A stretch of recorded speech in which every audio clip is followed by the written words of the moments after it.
আসসালামু আলাইকুম, কেমন আছেন সবাই? আশা করি ভালো আছেন। ছোট্ট একটি ব্লগ নিয়ে আপনাদের সঙ্গে আসলাম।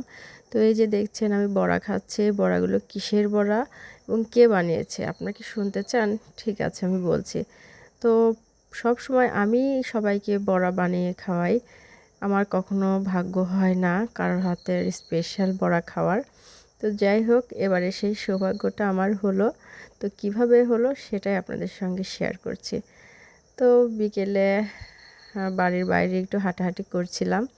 তো আমার ভাবি আমাকে দেখে ডাক দিল। তো ডেকে নিয়ে যে আমাকে এভাবে এত সুন্দর করে বড়া খেতে দেবে, আমার এটা ভাবনার বাইরে ছিল। তো ভাবি তো আমাকে একদম সারপ্রাইজড করে দিল।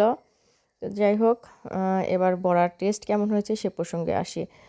আমার ভাবি যেমন সুন্দর, বড়ার টেস্টও অসাধারণ সুন্দর হয়েছে। আমার ভাবি যেমন দেখতে সুন্দরী, তেমন গুণবতী, তেমন তার ব্যবহার। আর এই যে আমার একমাত্র ভাস্তি, আমার চাচ্চু স্মিথ। তো সবাই আমার চাচ্চুর জন্য দোয়া করবেন। আমার ভাবি যেন সবসময় এভাবে হাসি খুশি এবং আমাদের সুন্দর সুন্দর স্পেশাল বড়া খাওয়াতে পারে। আজ এ পর্যন্তই। আল্লাহ হাফেজ।